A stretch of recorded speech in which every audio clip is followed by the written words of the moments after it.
Welcome. I am Dr. Patrice Berry, licensed psychologist, and here I share legal and entertainment news from a psychological perspective.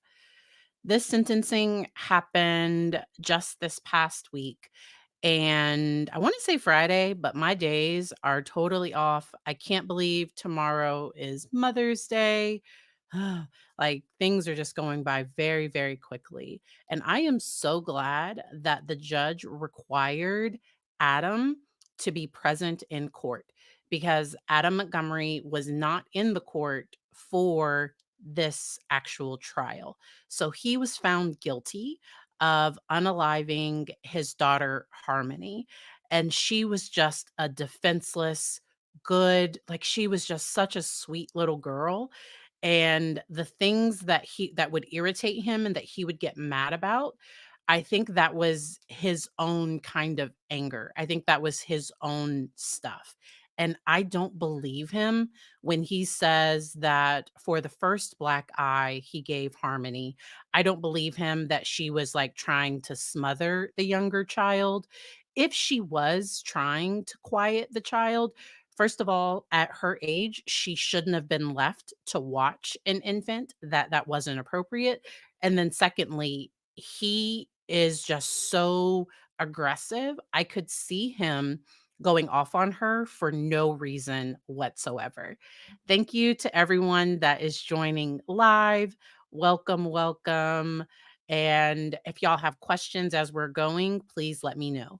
My plan for this video is to cover the um, victim impact statements of Harmony's mother.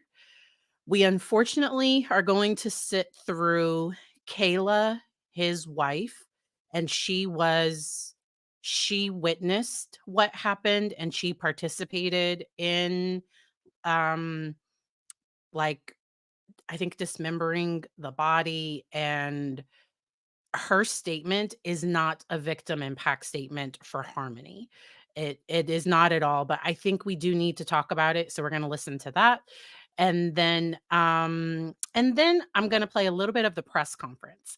So there was a press conference where the prosecutors kind of talk about the deal that they tried to offer him prior to sentencing if he would just let us know where our Harmony's remains, because we still don't know where her remains are. All right.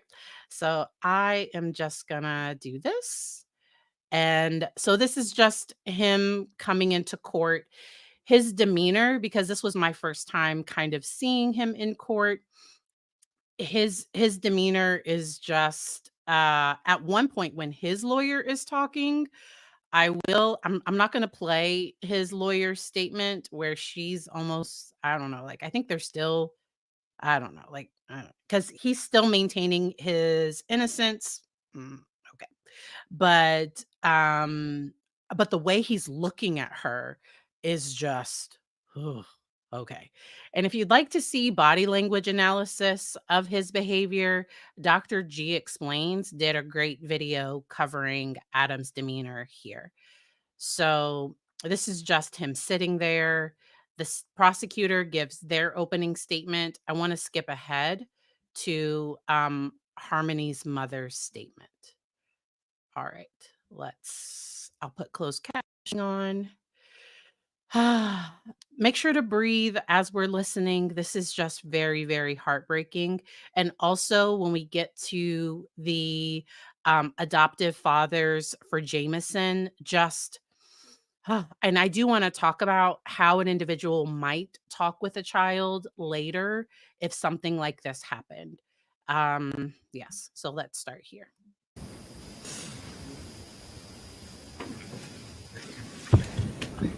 Thank you.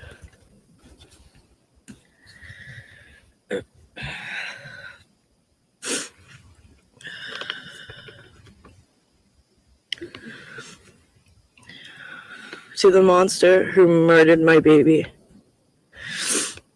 I did not kill my daughter, and I look forward to trial to refute those offensive claims. That is all you have said about my sweet daughter's life. Another lie, like all the other ones you've told. like the cover story you told that you dropped her off with me, knowing full well and good if you had, she would be thriving right now. Not beaten and stuffed in a CMC bag where you put her. She had a life worth living, unlike your own. And it bothered you to your core that she was nothing like you and everything like me. Beautiful. I believe that. I think Harmony reminded Adam of her mother, and I don't think he really like he seemed to be aggressive and controlling towards women, that he seemed to have that pattern. I did want to talk about, so he admitted to what he did with the body. What he was denying was participating in her not being alive. Like, that's what he was denying. And so he admitted to what he did to the body. So I think he could have. I think he needs control. And that's what Dr. G explains, talked about that as well. Like, he desperately needs to control this. And I think that's why he won't say. That's the one thing that he gets to hold on to. And then also, uh, and I don't know if maybe he's afraid that there might be some evidence, but I don't know. I don't know what a person like him. Ugh. Beautiful inside and out, funny, smart, sassy, loving, and most of all, kind. She wasn't a coward like you, and I'll be forever grateful for that. You're a coward who has to be in control of everything and everyone around you, insecure and paranoid. The list goes on. She is none of those things. She lit up a room when she walked in. She made a mark wherever she went, and you couldn't stand it. She was an incredible big sister. She loved her brother, Jameson, to her core, and I know she loved your sons too, no matter the picture you tried to paint of her. So it's good. I don't think the mother believed that she was aggressive towards the boys. So it seems like once Kayla once Adam, because Adam became aggressive towards Kayla, there is no indication that he was aggressive towards the boys as far as we're aware. He did not have any parenting skills, and he should have never had custody of her. I do hope that the child welfare laws change. And I do have a friend of mine from TikTok, Black social worker, Kalita. She's over on TikTok and Instagram, but she is a licensed social worker. And I wish the courts had taken a look at his aggressive criminal history before letting him have custody of Harmony. Because if they had just seen that, and but I think he would have done anger management. He would have done parenting classes. I think he would have jumped through any of the hoops, but he should have been monitored. I don't think he should have just had her. And Kayla tried to make it sound like he worked hard to get her, but they're super like trauma bonded, and we'll get to her in a minute. December 7th will forever be the darkest day of my life. The night you beat her to death, I woke up in the middle of the night in agonizing pain, from my head to my toes, and I felt like I was dying, not knowing, in the most brutal way, a part of me was dying. Suffering in that back seat for 20 minutes while you and your wife fed yourselves and your other children, and you got high. 20 minutes that you could have used to save her life. Did she cry for me? Did she scream? Did she beg you to stop? I'll never know. Because like I said, you're too much of a coward to tell the truth and do one good thing for Harmony. You may have taken her physically from me, but she is always, always with me. So there's a great question. And I think the reason why he was not investigated was because the children were removed from Crystal. And and I don't know if I don't know. I don't know if Crystal, because he at first let Crystal visit at first. And then there came a time when that stopped. And I've sometimes seen attorneys because Jameson's adoptive fathers or even the foster family, I don't know whether or not the foster parents, whether they were open to adopting Harmony, but it sounds like Jameson's adoptive fathers actively wanted to adopt the two of them together because of the partnership, like the love that the brothers and that they had for each other. They really wanted them, but Adam would have had to sign over his rights, and he refused. He refused to sign over his rights, and so it was just a legal process. In the state where custody was transferred, they didn't have a guardian ad litem, and people are actively fighting because there was a lawyer representing Crystal, and Crystal was in court that day for Jameson's case, and there was a lawyer for Adam, and but there was no lawyer representing the best interests of Harmony, and it would have been that person's job to dig a little deeper, interview everybody. It's my understanding that the state where Adam lived, they were supposed to do a welfare check or a home study, but they never did that home study. And at the time the home study was required, they did have a home. Things were more stable. And then Kayla and Adam relapsed, and they lost the house. They ended up living in the car, and then that's where things just escalated. And I truly think he was just so mad, and he's just sick and sadistic. Like those are the words that I have. It was during COVID, and there was a spike in child harm during that time, because kids they sometimes find safety at school, and they no longer had school. Oh, yes, that was the other part. With by having Harmony, he did receive, I think she got SSI for her eye issue, possibly. Y'all correct me in the chat if I'm wrong. I could have sworn that she received SSI.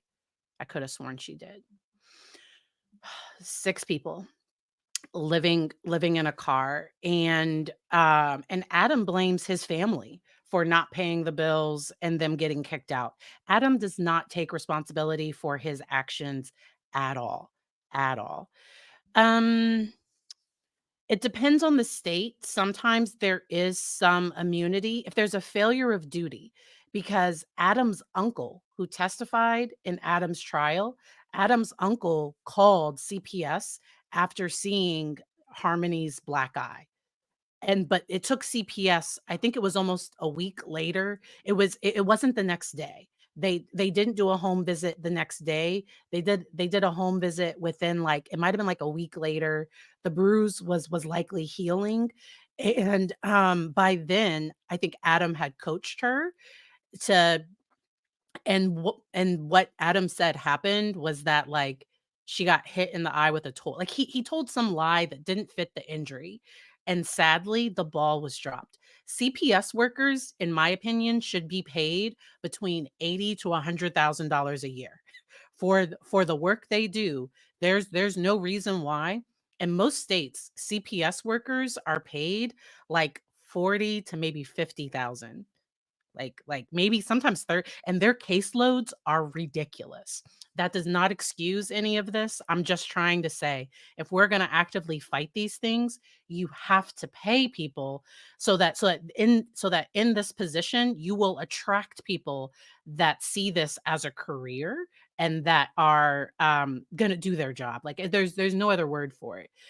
Most social workers make more money in private practice.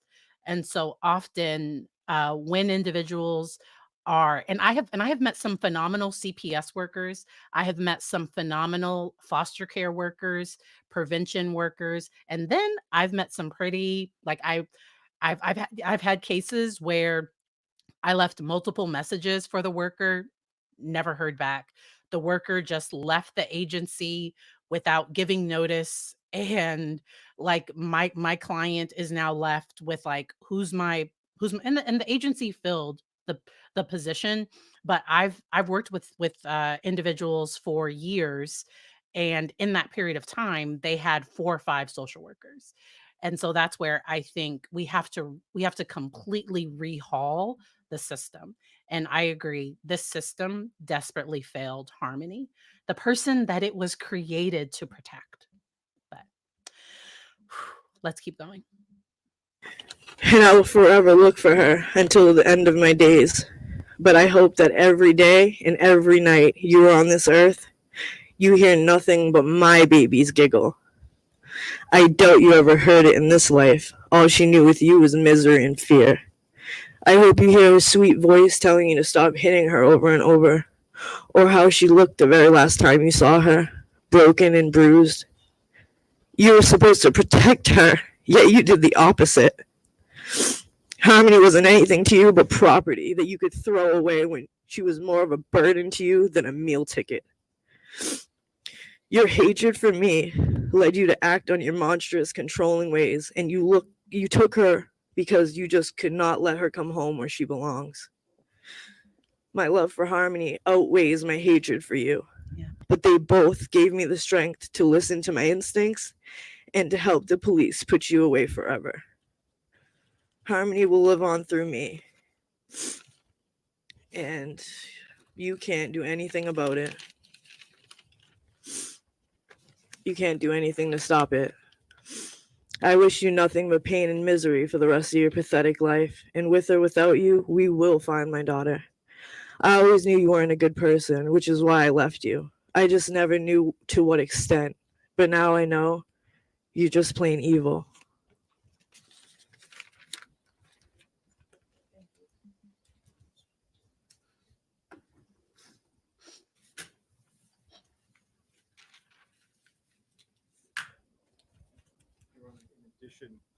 Another member of Harmony's. So right there, I think he glanced back at her real quick or something, and he is just, ugh. I am so proud of Crystal, and I wish her all the best with her continued sobriety. And it's really awesome when you get to hear um, the adoptive fathers talk. And during the press conference, I'm not going to play this portion, but Crystal gave the foster fathers a little gift for Jameson that has like a picture of his sister. That statement is going like I cried when I heard it in person. The statement about, poor Jameson's statement just absolutely breaks my heart. Which one's next? Okay, so then now we're gonna have Harmony's aunt, Crystal's sister. Family was Miss Brittany Sorry, her aunt. She would also like to address the court.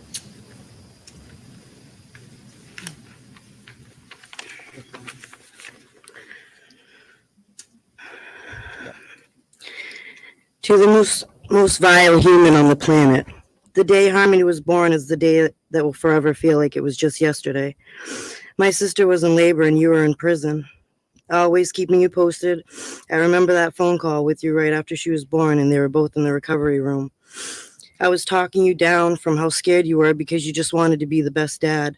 And I believed in you and reminded you how good you were with my daughter, that you would be the best dad and not to worry. I couldn't even believe how wrong I actually was. You are a monster, Adam, not the monster who's in your nightmares or the ones that terrify you when you're little. You're the monster that pretends to be a daddy. and then brutally abused, tortured, and beat your 5-year-old daughter to death for the accidents you caused by locking her in a room 24/7, traumatizing her, and making it blatantly clear that she could not trust, count on, or come to you when she needed someone.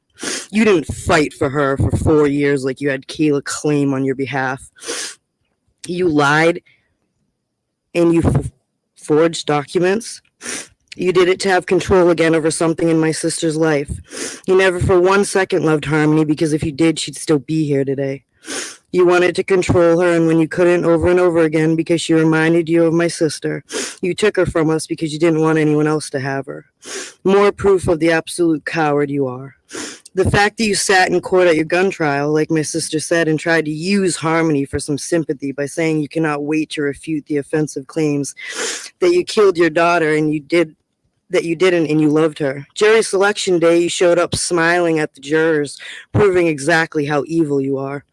Then tell the judge the day of opening statements that you did all but kill her and expect a bunch of people to believe yet another lie from you. Exactly. Because your egotistical ignorance makes you believe you are somehow smarter than anybody. You have the nerve to claim to be a victim of the disease of addiction and how it destroyed your life and all the crybaby stories you tell. The fact is this: you are a selfish, evil, conniving, poor excuse for a human being, and I hope you sit in prison every day while she haunts you day and night until it's unbearable, because that's what you deserve. I used to call you my brother. We used to talk about everything. I've seen you break down and cry and open your heart up to me. Even when you first got Harmony, I messaged you and I told you that I would help in any way if I can, if you needed it for Harmony and wanted to be a part of her life. And just like anyone else that reached out, you blocked me. You had so many chances to change the result and let her go with people that loved her, but you didn't, because you knew she would have told all about the abuse, so you killed her. If you're any type of man at all, Adam, or you ever loved her for 1 second, you would tell us where she is, so at least she can rest in peace after everything you put her mind, body, and soul through. Regardless, karma will get even, because you don't destroy such a beautiful soul the way you did and not reap what you sow. So may it be.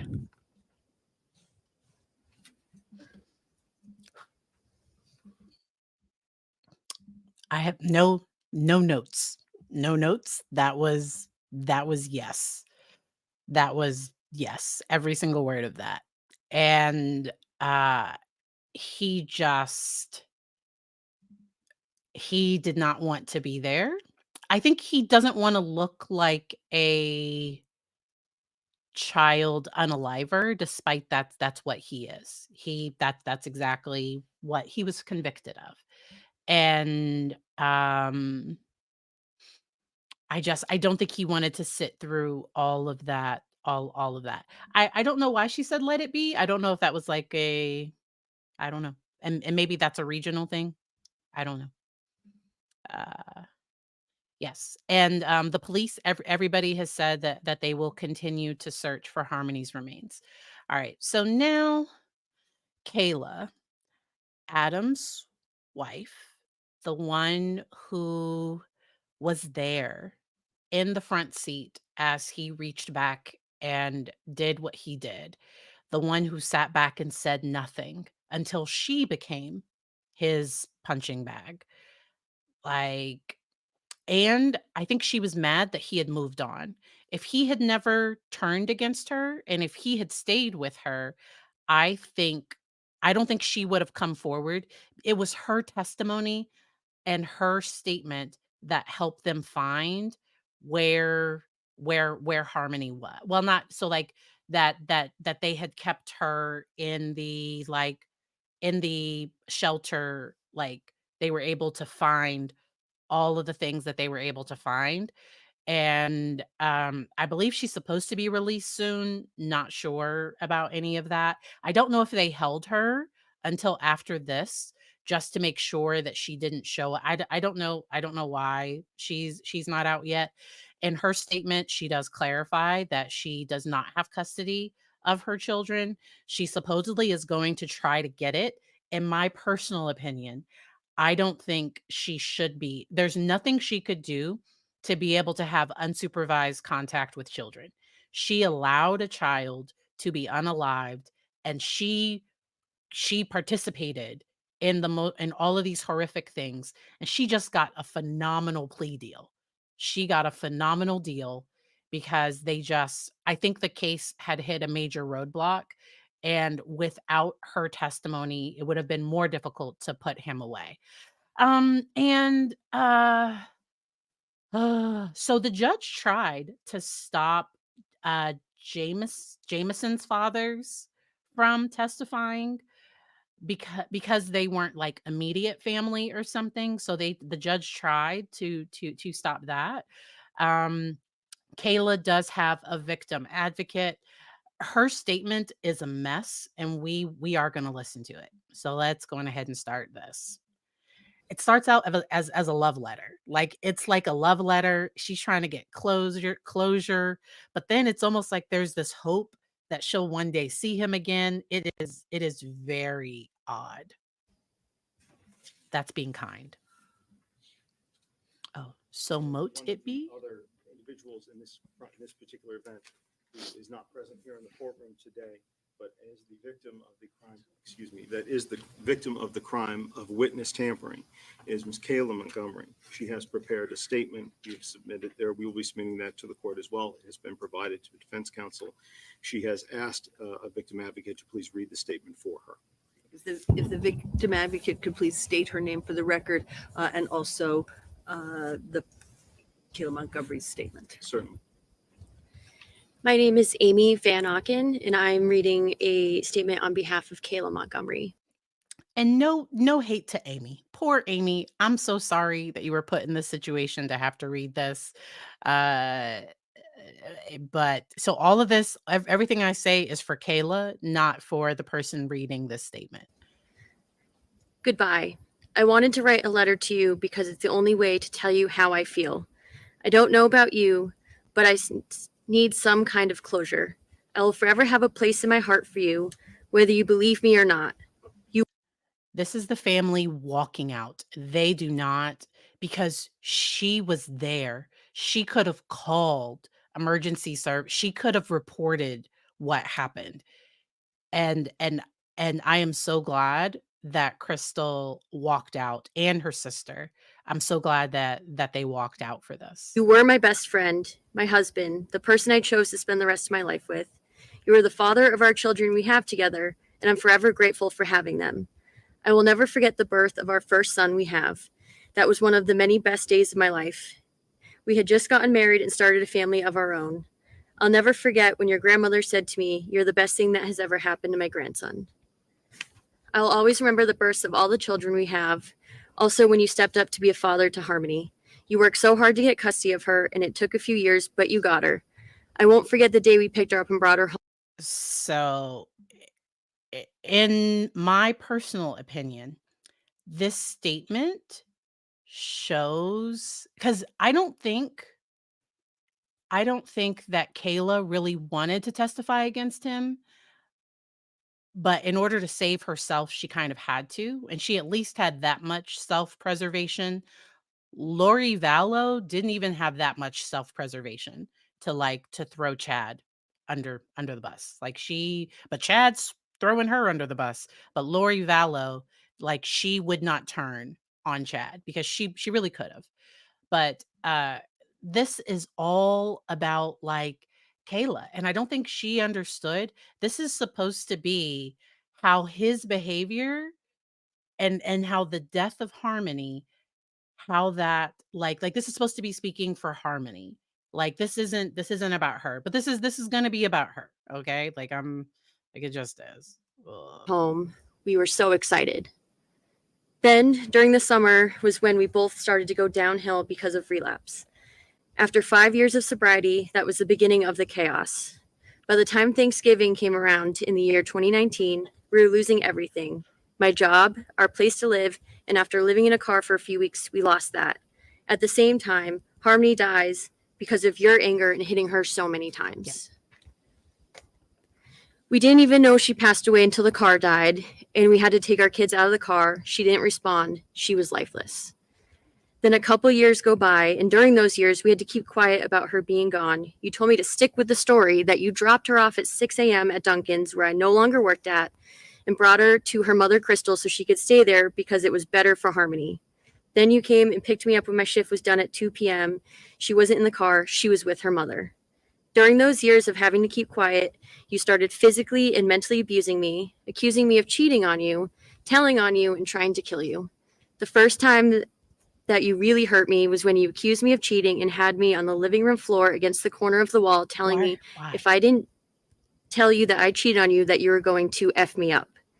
When I never cheated on you and said that I didn't, you punched me right in the face a couple of times because you said I was lying, and I wasn't. So then I said, yes, I cheated on you so you wouldn't hit me. So just to clarify, this is Kayla's statement. This is not Kayla. Kayla, it's my understanding, I think Kayla is still technically incarcerated. I believe she is eligible for parole. I think she had her parole board meeting and she was supposed to be released. I thought it was like May 6th or something, but to my knowledge, she has not been released yet. So this is a victim advocate reading Kayla's statement, which is a mess. Okay. This is not a victim impact statement. This is, ugh. But you still did anyway. You started getting crazy when we would get high on crack. I told you I did things that I really didn't do because you said if I told you that I did whatever you'd accuse me of, that you wouldn't hit me, and I was dumb enough to believe you. No matter what I said or did, you would hit me, punch me, spit in my face, or would have me in a chokehold and cover my mouth so I couldn't scream. You were not the person I married, not the person who loved me. It's almost like she thought that she could escape his violence somehow. You saw what he did to his own daughter. Like, uh, but I think she naively thought, like there was a part of me that wondered if it was kind of like Paul Ferguson, where it's almost like, did Kayla think that Harmony just shouldn't have had an accident? Like, she's giving more details about what happened to her. Like, she just mentioned what happened to Harmony. Like, it was like, oh, by the way, blah, blah, blah. And then she's going into all these specific details about what he did to her. And who never hurt me. It's like I married my father. I never would have thought I would have to run away from you until I knew I had to take our kids and leave you. I'll never forget that day either. It was one of the hardest things for me to do. The last couple of nights after you got arrested the first time, I was sleeping with a knife because I did not know what you were going to do to me. After I found out that you got arrested, I went back to our apartment to grab a few things, and then I made the decision of not going back to live there anymore. I couldn't stay in the apartment after a year of chaos with you in there. Just all bad memories, barely any good ones. Who cares? We had about 5 months total that year of living there that were good times. Other than that, nothing but bad memories. I'm so angry and hurt by you. I know you probably hate me because I had to do the right thing, but also because of all the bad. Not only did you lose your rights to our children, but so did I. Now I'm going to have to keep fighting for them to at least be back in their lives. You seem to forget you cheated, not me, and you just left the kids and I for some girl, packed your stuff, and left to another state. I called you out on your BS when you were on your way to Maine, and I also called you out for being with someone else months before you left to Maine. You accused me, but you were the one cheating. The day you got arrested on... So, Kayla, that's what narcissists do. They project what they're doing onto the other person. So when they accuse the other person of cheating, normally they're the ones that are cheating. Like they project their own stuff onto the other person. January 2022, you called me and said to tell Kelsey you're sorry about her car. Yeah, right. That's all you're worried about, not your wife and children you may never see again. No apology for cheating on me and making me think I was crazy.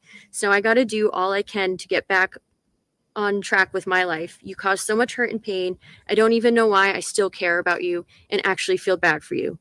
Oh, maybe it's because I'm not a cold, heartless person and still have some care about you. I was in love with you once. Now I still love you because you're the father of our children. This is goodbye for now. Maybe I'll see you at the future in some point. Good. Oh, that was so weird. That's so weird. No, please never ever see him again. What? So, and they're not divorced. They are still legally married to my knowledge. They are still legally married. Like it was just ugh, ugh. Uh and for anybody that's watching on replay that does not like, I can be a licensed psychologist. I'm not at work right now. If this was a client, if Kayla was my client, I would be managing all of this, and I would be connecting with that part to help her build some self-esteem and some confidence, and for her to realize, cuz I think she really feels sorry for him, but it's the mind game that he plays where he twists it and where he denies, he avoids everything. He makes himself the victim. Like it's Darvo. It so is very much enmeshment. Enmeshment is where the emotions, where there is no clear separation between one or the other. And a person can become very dependent on another person, and their relationship, in my opinion, does not sound healthy at all. So, some tips for avoiding a relationship like this. At the beginning, it starts off really, really good. So, an individual like Adam probably love bombs at the beginning because he has to put out like he probably is very charismatic. He's probably like probably gets showers them with a bunch of attention, like very quickly says, I love you. Like there's probably a lot at the beginning, but then he slowly starts to turn and you watch how they treat other people. Because I think he was very manipulative with other people. Because I remember the one guy that worked at the pizza shop with him, where it almost sounded like Adam was mad that he couldn't give him a ride or that he wouldn't come and help him in the middle of the night. And the guy had great boundaries. So when you set a boundary with a healthy person, they respect it. So like if one of you all were like, "Hey, this is too much for me. I need to head out." I would be like, "Okay, see you on the next video. No problem. I did a great video with my mom talking about healing inner child wounds. Like if you want to avoid the pathological sadistic fathers today, like please, that's fine." But that would be somebody setting a boundary and me respecting it. If somebody said, "Hey, I can't do this one today," and I was like, "You," and I like got mad at the person, that would be strange. That would be odd. Like that's not healthy.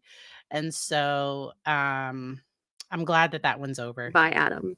And then Uh she lists the day they started their relationship was October 8th, why? 2015. And the day they married was Harmony's birthday, Why? June 4th, 2017. Just why?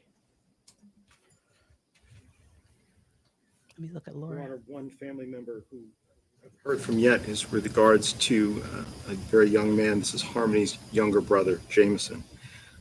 He lived with Harmony up until the age of 1, saw her as late as 18 months in his life.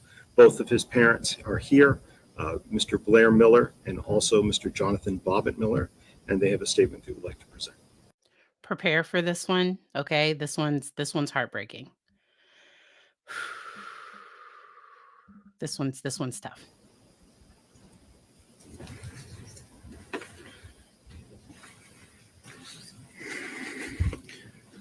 Your Honor, thank you so much for allowing us to speak here today. Good afternoon to you. My name is Blair Miller, and my husband Jonathan and I are here today on behalf of our son Jameson, who we adopted in 2019. He is a 7-year-old boy who came to us from foster care. Jameson and his sister Harmony were in and out of different foster homes together. They seem to be on a path of surviving their troubling relationships, their circumstances together. To understand the true impact that this loss has had on Jameson and will continue to impact him, you need to hear the stories he tells us and wants you to know. He wants everyone to know. When we first adopted Jameson, he would always tell us about Harmony. He would tell us about her beautiful blonde hair. He would tell us about her glasses. He still does. He would tell us about her bright blue eyes. He would tell us about her wonderful smile that lit up a room. He would tell us that she was there to help him. Jameson has constantly asked us, where's Harmony? Recently, he once was struggling to go to bed. He looked off in the shadows of his closet and said, is that Harmony there, looking back at me? These are no questions for a little boy to be asking. He no longer can hold on to that hope. Since learning about the death of innocent and beautiful Harmony, Jameson has suffered. Just a few weeks ago in school, his teacher asked him to draw a picture of his family. He drew a picture of his 2 dogs, his 2 brothers. A great question. So Jameson is Crystal's son. So not Jameson, Harmony's mother. So Kayla was Harmony's stepmother, and Crystal is Harmony's mother, and Jameson is Crystal's son. He has been adopted by his fathers. His 2 dads, but then he put a heart above all of us, and inside that heart was the letter H. He said that was Harmony looking down on us. Jameson constantly asks us, who took my sister away? Adam, you took away his best friend, his sister. You introduced murder into his life and forever created a void that can never be filled. We will never have the right answers for him on this and can only tell him Harmony is an angel now. Jameson will grow up forever wondering how this happened, how his sister, who looked over him in foster care, didn't have anyone looking over her. You chose, Adam, to take our little boy's sister away. You don't ever deserve another choice in a free society. Your Honor, we are asking you to impose the maximum sentence. Your Honor, this courtroom, and especially Adam, I'm Jonathan Bobbitt Miller, and I'm the proud adopted dad of Jameson Miller, the proud young brother of Harmony. Harmony is the reason that we're all here today. Harmony, the child Adam that you murdered, you introduced a nightmare into our son. You introduced evil of this world to him. You have manipulated the criminal justice system until now, and trying to explain that to our 7-year-old son is hard. Before Jameson knew of Harmony's tragic fate, he would go to the door when the doorbell rung, and he would say, maybe she's found me. He would search a park, he would look at school, and if there was any girl that had blonde hair and glasses, he would go up to them and say, are you Harmony? I'll never forget the day that we told Jameson that Harmony was in heaven. He's a very active kid. And that day he just stopped and he held us and he said, no, I need my big sister. Why? Why did this happen? These are questions that Jameson has had and continues to ask. Daddy and Dada, what happened to my sister? Why did she die? Why would anyone hurt her? How about her glasses? Were they okay? My God, how will we ever help him process this horrible and brutal details of his big sister? Adam, you have to know you did that. And the reason why, once I get through their statement, I'm going to share some tips for how to share difficult news with children. I've worked with kiddos that unfortunately they have lost a parent, a sibling, or a loved one to violence. And there is a certain way that, and normally a therapist, I think it's helpful to have them to work with a therapist to make sure that they're stable enough. And at different ages, I think kids get different amounts of information. But I am just going to share just some general information of how somebody might handle a situation like this, because it is a difficult conversation that they are going to have with him. Because once he's old enough to sit at a computer and Google, like he could unfortunately like find the information. And when kids find it on their own, it's often way more traumatic than when people they love and care about can sit them down and explain it to them in ways that are developmentally appropriate. And so that's why we're here, and so that's what I'm going to do at the end of their statement. As we celebrated Jameson's birthday in 2019 with the Mickey and Minnie Mouse theme, we had Mickey Mouse there. It's a Disney theme that he shares with his big sister and his mom. He wanted to save a gift from her that day, made from his Nana. It was a Minnie Mouse pillow, but instead, you were beating her to death. That was the same day. If Jameson was old enough to speak to this court today, he would want you to know the void that you left in his heart that can never be filled. Adam, he would plead with you to please tell us where she is. Let him have a place to go and remember his sister, please. He remembers her feeding him. He remembers when they would be at his foster home when she was there, that they would play in the park together.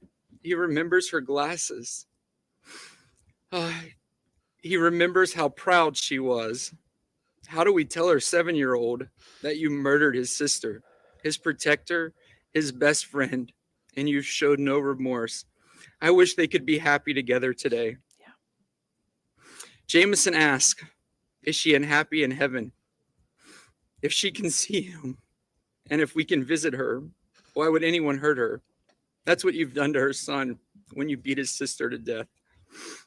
In her family, we really believe in love and forgiveness. I'm just not sure how to teach her son how to forgive the monster that murdered his sister. We as a family are leaning on God for that. Jameson also knows about the helpers. He knows about this court. He knows about the jury. He knows about the police from the local to federal. He knows about this community. We've told him these were the people that helped his sister when she was hurting. I'd like to share with you a few words that Jameson, as we were talking to him, because he wanted to know, where are you guys going? What are you doing? And I said, we're going to speak for your sister, and we're going to tell everyone how important she was to you. And this is what he said. Tell everyone my name is Jameson. I'm 7 years old. My sister's Harmony. I love Harmony. I miss her. I hope I get to see her again. My sister had beautiful blue eyes, and we smile alike. I liked having fun with her on the playground. She gave me a broken Elmo toy that was hers. I still have that, but I have the Minnie Mouse pillow and a new Elmo that's not broken. I keep it in my closet for her. I'm really sad she's an angel. I miss her. She was my best friend. I hope she can see me playing basketball, being silly with my brothers. And I wish I could bring Harmony to my school to meet my friends and my teacher. She loves the color purple and Minnie Mouse. I made a heart for her in purple and red with mirrors so I can look for her in heaven. I hope she sees me. The red is for my heart and the purple is for her. I love my sister. I miss her. I hope she's eating M&Ms in heaven. I hope her glasses are safe and not broken. And I miss you, and I will always love you, big sister. Thank you, Your Honor.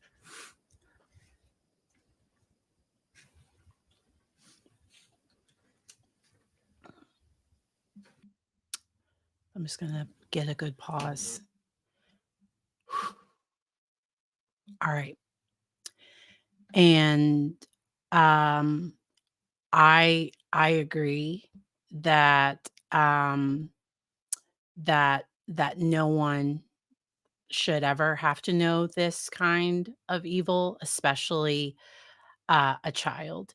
And they are phenomenal fathers, and the care that they have for Jameson. So one of them, I think, is a news reporter or used to be a news reporter, and he has done multiple. Like if you search like Jameson's dad, there will be different. And I think their last name is Miller. There will be different interviews that he's done because they are advocating for change to the child welfare system, and they really are just pioneers. And they are doing adoption the way I think it should be, where Crystal is safe enough to still have contact with Jameson.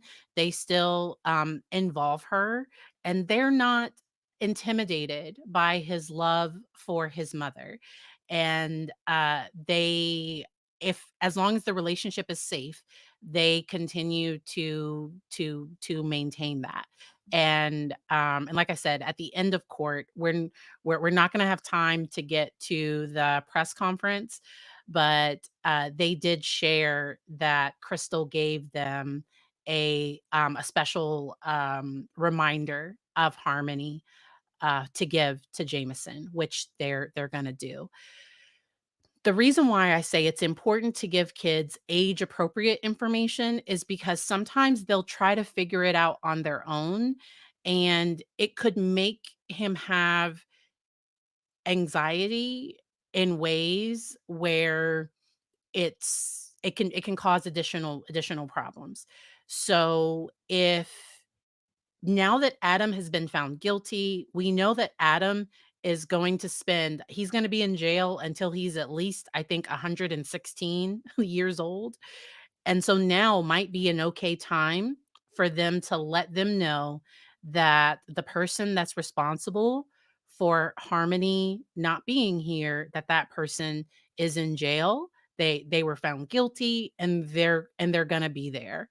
Because of his age, I don't think he should have the details of what happened. I think it would be, so me personally, he isn't my client. So I assess this based on talking with the client, talking with the family. I kind of assess those things as we're going.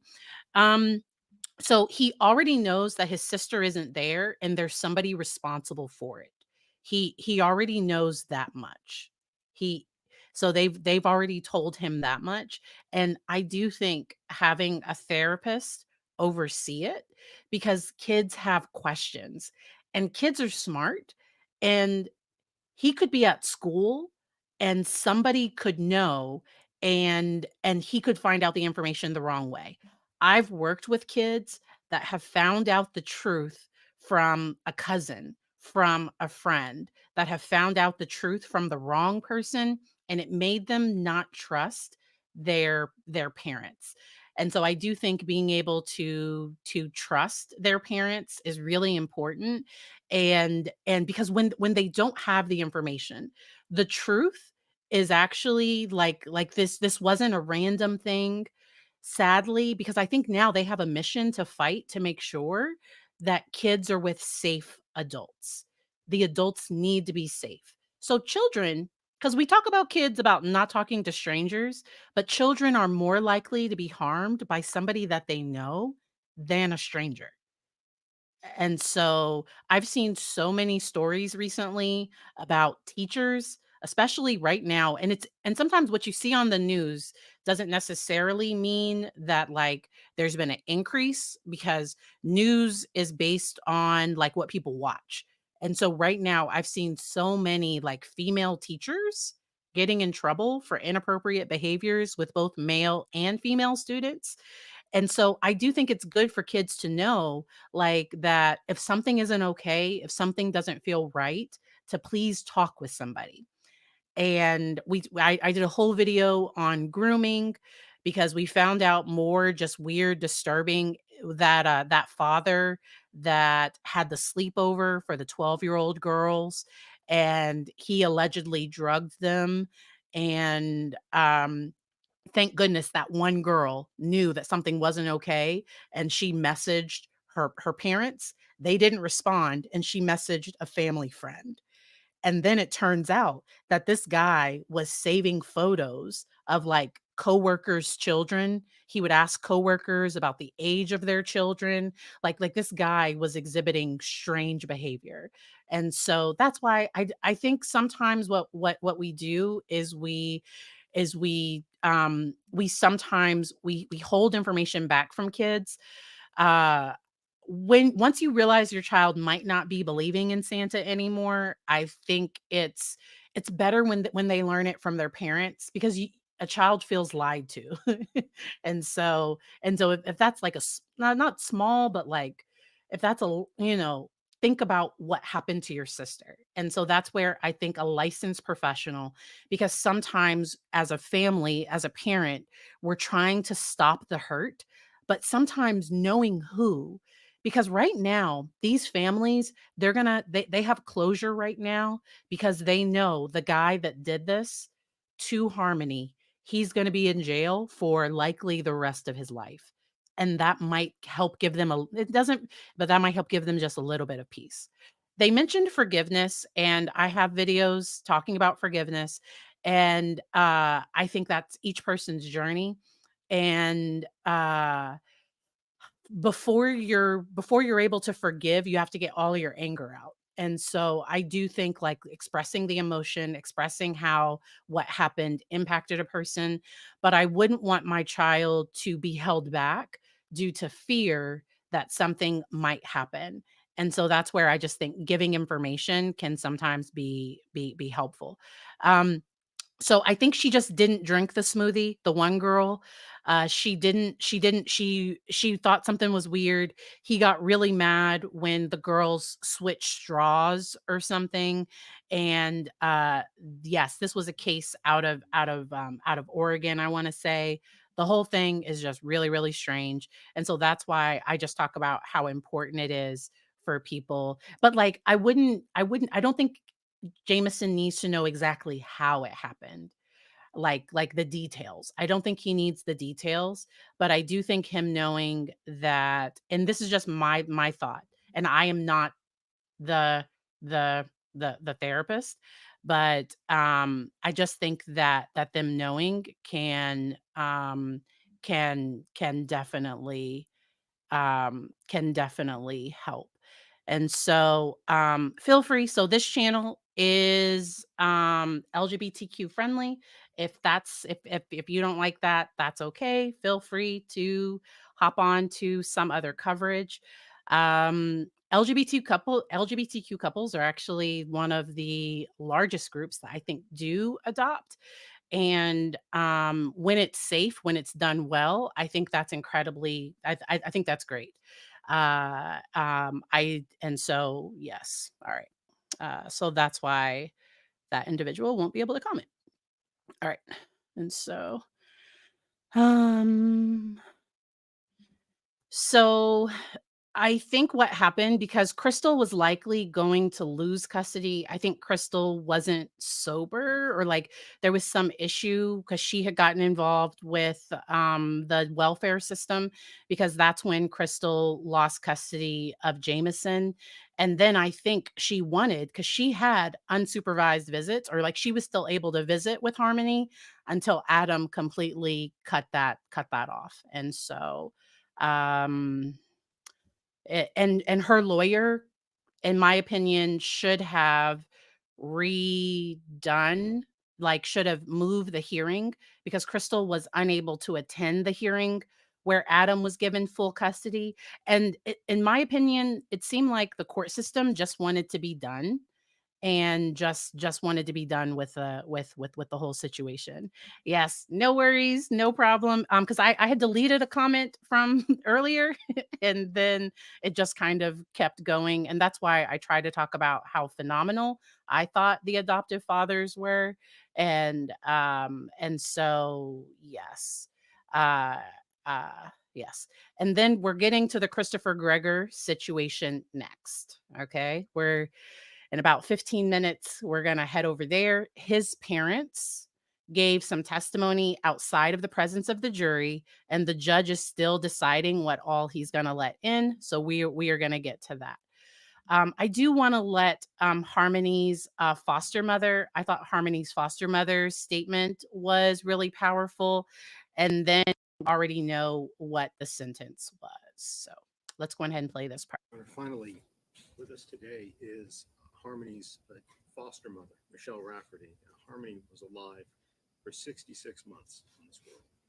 And Christopher Gregor's, I wasn't a big fan either. With the Raffertys, Michelle and her husband Tim. They've both prepared a statement as well and would like to speak with you today.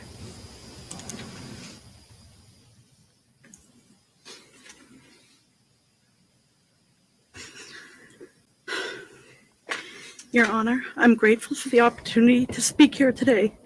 This is truly the hardest thing I've ever had to do. My name is Michelle Raftery, and along with my husband and my 5 children, we had the privilege of being Harmony's foster family. We shared our hearts, our home, and our life with her, and she filled our lives with joy and laughter. We lost a daughter, and my children lost their sister. We grieved for her every day because we thought we'd always see her again. Harmony was full of life and always happy. We jokingly told her that she leaves a sparkle wherever she goes. She loved to be in the middle of everything that was going on, and she never missed a beat. Harmony always had 2 mummies, me and Crystal, but only had one daddy, and that was my husband, Tim. I am beyond grateful Harmony had the relationship with a loving daddy and knew what that relationship should look like. She loved being a sister and had an amazing bond with our youngest daughter. And when our second daughter had her baby, she was delighted to be an auntie. Harmony was a friend to everyone, but she also had a best friend named Dominic. She loved going to church and loved going to school. She loved Minnie Mouse, playing outside, playing dress up, playing house, and loved to cuddle. She had a large community that she loved, and they loved her. She was kind and compassionate and always willing to share, even her Oreo cookies and favorite doll stroller. Since everything came to light, I have had trouble sleeping and concentrating. We had to explain to our children things that we never wanted them to hear and explain to them why a father who was supposed to love and protect her was being arrested for murder. Your Honor, I'm asking you to give Adam the fullest sentence. Adam is hateful and selfish and continues to be so by not telling us where her body is. Adam knew he could have brought Harmony back to us. He had options, but always chose himself each time. He never put Harmony first. There were consequences for his actions, and he will have to live with them the rest of his life. Our family is strong and beginning to heal by the grace of God. We know Harmony is safe in the arms of Jesus, never to be hurt again. So despite the evil brought to light in this trial, we will continue to move forward in love because love wins. Thank you, Your Honor.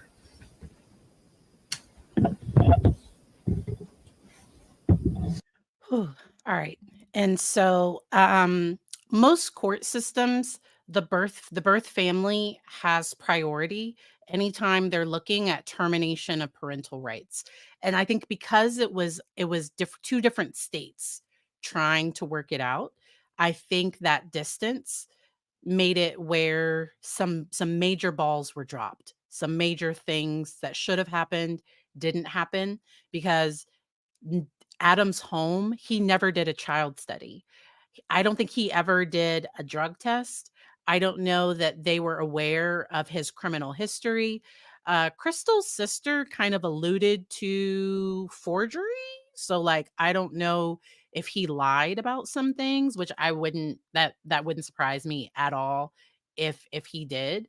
And I really believe that in my opinion, I think that Adam just I think he didn't want somebody else to have her.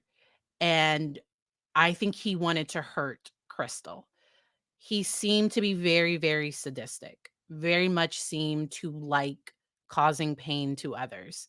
I'll just show you his face as his attorney is talking. Like, like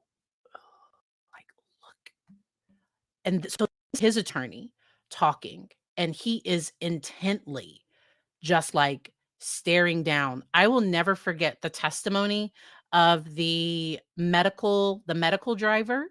Do y'all remember the testimony of that medical driver and the fear he looked at her in a way that just it shook her to her core, and she now carries pepper spray because of an incident that she had with him.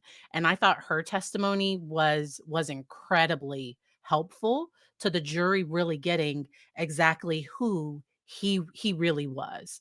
And so like and imagine a small child, and this was her father. And in my experience, kids that are young, especially that have had multiple foster placements, so Harmony was a sweet, good, she didn't have behavioral problems. I think some of the toileting issues, so it sounds like that happened after he started like yelling, screaming, putting his hands on her. It sounds like a lot of that started once things got more stressful and they lost their housing. I think she was really scared. I talked about how the emptying of the bladder and bowels is a trauma response.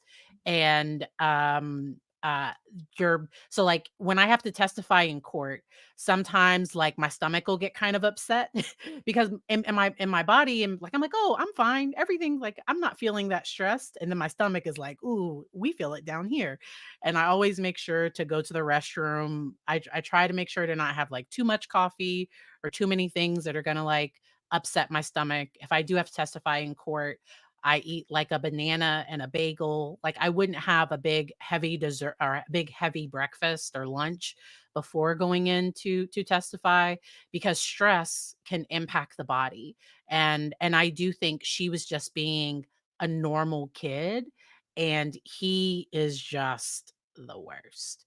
Absolutely the worst.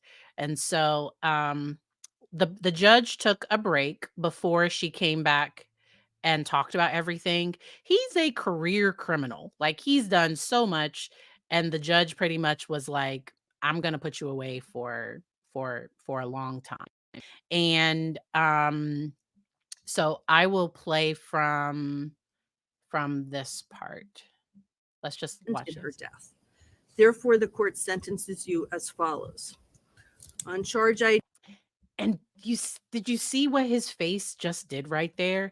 Like it's almost like he's thinking y'all don't like like I don't care. Like you think this is going to affect me? Like I don't care. Like the attitude he has is just so ugh ugh. Yes. So if you go back, I played Kayla's part. It should be about maybe an hour ago. It was closer towards the beginning, okay? Um all right. ID I wish you could see like my eye rolls and stuff during her part. 2027112C, the charge of second-degree murder. You are sentenced to the New Hampshire State Prison for not more than life nor less than 45 years. That sentence is stand committed. That sentence is consecutive. All of these sentences, I should say now, are consecutive to each other, as well as consecutive to docket 216-2022 CR 577, which are the sentences that you're currently serving. Additionally, you're to participate meaningfully and complete any counseling, treatment, or education programs as directed by the correctional authority or probation, parole. Law enforcement agencies may return evidence to its rightful owner. You are ordered to be of good conduct and comply with all the terms of this sentence. This is also consecutive to the second-degree assault charge in the docket ending in 20. That is charge ID 1937947C. Do you have any questions about that sentence? Nope. On charge ID 2027113C, falsifying physical evidence. On this charge, you are sentenced to New Hampshire State Prison for not more than 7 years nor 3.5 years. This sentence is stand committed, consecutive to all of the other charges that I'm about to read you, as well as consecutive to the second-degree assault charge and the docket ending in 20 and the sentences that you are presently serving. You do have the obligation, as with the other sentences, to meaningfully participate in programming as directed by the correctional authority or probation, parole. You're ordered to be of good conduct and comply with all the terms of that sentence. On the charge of tampering with witnesses and informants, you are sentenced to New Hampshire State Prison for not more than 7 years nor less than 3.5 years. Again, this sentence is consecutive to the additional sentences that I've read to you and that I'm reading to you in this case, as well as. So pretty much he's going to be in jail for when they did the math, it was somewhere around until he's 116. He also can have no contact with with certain individuals. I'm not sure if Kayla was a part of that. Y'all can let me know in the comments if y'all heard whether or not he was able to have contact with Kayla. But he definitely cannot have contact for 20 years, and the consequence will be a fine if he does. But there were certain individuals that they wanted to make sure were protected, and he can't have contact with them for 20 years. I am glad that justice was served for Harmony. I wish he would come forward and say where her body is.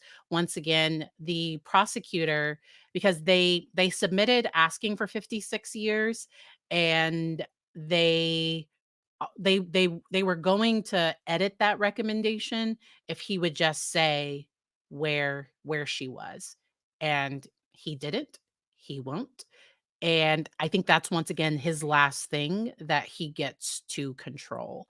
And anyone that needs that much control, I just think that just causes major, major problems. Do I think he can be rehabilitated? I'm glad that we don't have to find that out. I think his history is too significant with just his past history. I think all of that is too significant. Let me parent for a second. Yes. Would you like this? Okay, there you go. You can have it. Yes, yes. Go ahead. Yes. I'm gonna be on past 3, okay? Yep. If you need anything, data's in the basement. Thank y'all for letting me parent for a second. Um, so his history is just too significant.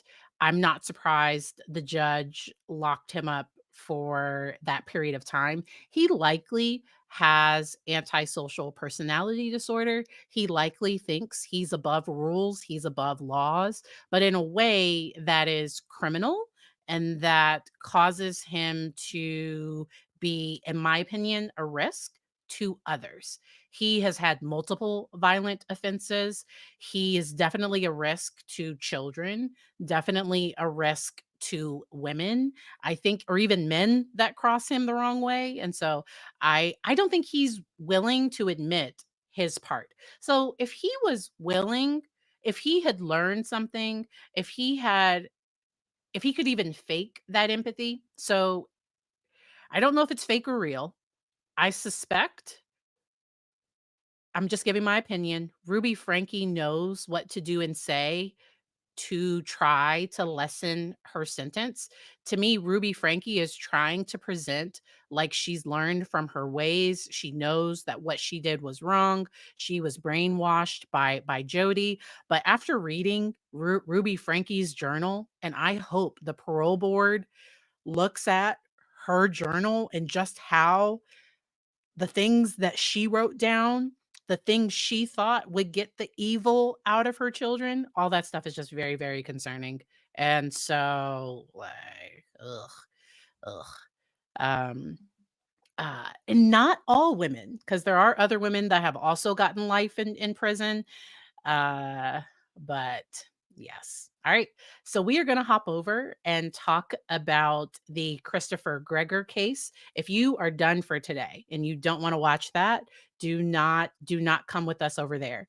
I am not going to show the treadmill video. Okay? I am not showing that. I did not show that on the last video that I did. It is trauma. Just very much secondary trauma.